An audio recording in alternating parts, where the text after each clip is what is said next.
Hello students, কেমন আছো? তো আমি সৌম্যদীপ আজকে এসেছি আরও একটি নতুন ভৌতবিজ্ঞানের চ্যাপ্টার নিয়ে। দশম শ্রেণী মাধ্যমিকের জন্য খুবই গুরুত্বপূর্ণ চ্যাপ্টার তো বলবো না, বাট স্টার্টিং চ্যাপ্টার, সব চ্যাপ্টারই গুরুত্বপূর্ণ। মাধ্যমিকে 95+ স্কোর করতে চাইলে তোমাকে সমস্ত চ্যাপ্টারই কিন্তু খুব ভালোভাবে মন দিয়ে পড়াশোনা করতে হবে। কোনো সাজেশান নয়। সাঁতরা বইটা যদি থাকে তো সেটা থেকে পড়তে পারো, যে কোনো বই পড়তে পারো। আমি সাজেস্ট করবো সাঁতরা বইটা ভালো।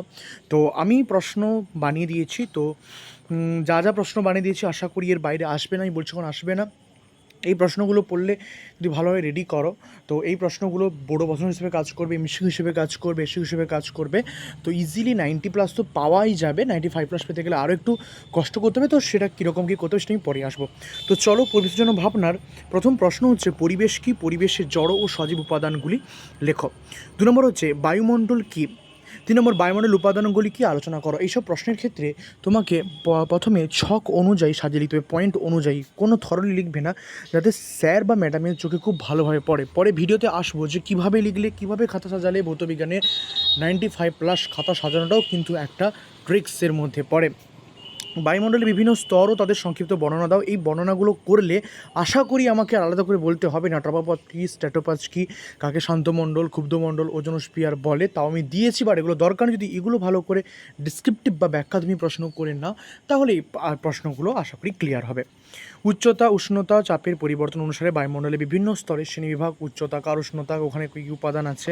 ট্রপোস্ফিয়ারকে ক্ষুব্ধমণ্ডল বলে কেন আমি বলেছি। 4 নম্বর প্রশ্নটা যদি ভালো করে কেউ তৈরি করো তাহলে ইজিলি 6 নাম্বারগুলো হয়ে যায়। যে ট্রপোস্ফিয়ারকে ক্ষুব্ধমণ্ডল বলে কেন, ট্রপোপথ কী বা শান্তমণ্ডল বা স্ট্র্যাটোপথ, এগুলো হয়ে যাবে। বায়ু চাপের সঙ্গে উষ্ণতা ও চাপের সম্পর্ক লিখতে হবে। কত দিতে উচ্চতার সঙ্গে উষ্ণতার কী পরিবর্তন হয়, চাপের কী পরিবর্তন হয়, এগুলো তোমাকে লিখতে হবে। ওজোনোস্ফিয়ার কি, এর সৃষ্টি লেখো। ওজোন স্তরের ধ্বংস কী, এতে NO এবং NO2 একে একত্রে বলে NOx বলা হয়। তো এদের ভূমিকা এবং CFC যৌগসমূহের ভূমিকা আলোচনা করো। স্বাস্থ্য ও পরিবেশের ওপর ওজোন স্তর ধ্বংসের ক্ষতিকারক প্রভাব লেখো।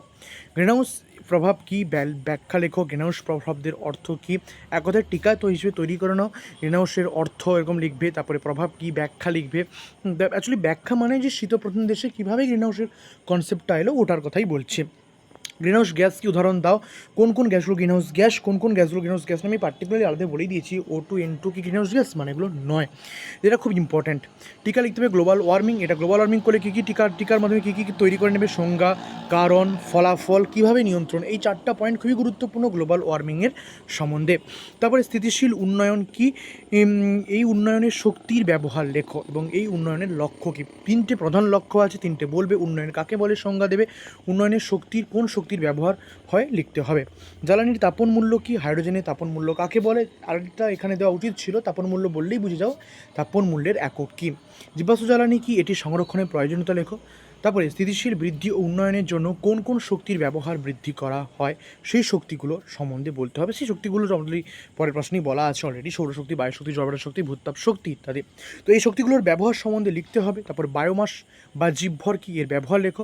বায়োমাস, বায়োগ্যাস বা গোবর গ্যাস কী, এর ব্যবহার লেখো। ভারতে প্রতি বছরে কত পরিমাণ কঠিন বর্জ্য পদার্থ উৎপন্ন হয়। বায়োফুয়েল কী, এর ব্যবহার লেখো। কয়লা খনির মিথেন এবং মিথেন হাইড্রেটের মতো শক্তি উৎস আহরণ পদ্ধতি লেখো। তো আমি আশা করছি যদি এই প্রশ্নগুলো করে যেতে পারো তো এই চ্যাপ্টার থেকে আর কোনো কনফিউশন কিন্তু থাকবে না। তো চলো, নেক্সট ভিডিওতে দেখা হচ্ছে তোমাদের সঙ্গে। ততক্ষণ পড়তে থাকো। আমি নতুন একটা চ্যাপ্টার নিয়ে আবার আসবো। Thank you.